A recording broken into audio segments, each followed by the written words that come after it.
Welcome to Penrose Learning, where we make understanding easy. In this video, I will explain how to drive a Ferrari 812 GTS. First, take a moment to get comfortable in the driver's seat and adjust your mirrors. Locate the engine start button and the Manettino dial on the steering wheel, which controls the driving modes. It's crucial to understand these basic controls before you even think about pressing the accelerator. This initial setup ensures both your comfort and safety on the road.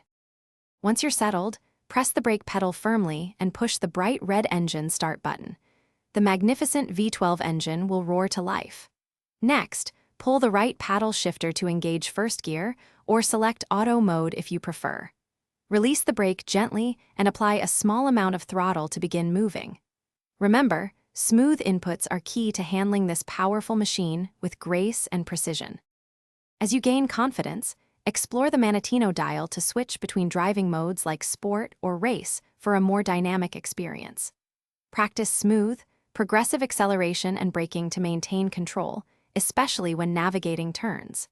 For those who enjoy a more engaging drive, mastering the paddle shifters for manual gear changes will unlock the full potential of the 812 GTS.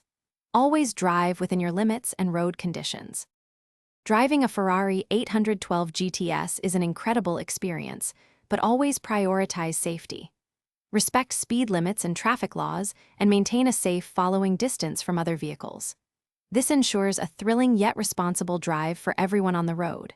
Remember, the power is immense, so exercise caution. Also, if you're looking for ways to improve your financial well-being, check the description for a link to a fantastic book about money, along with other great deals. Thanks for watching. If this was helpful, leave a like and consider subscribing. See you next time.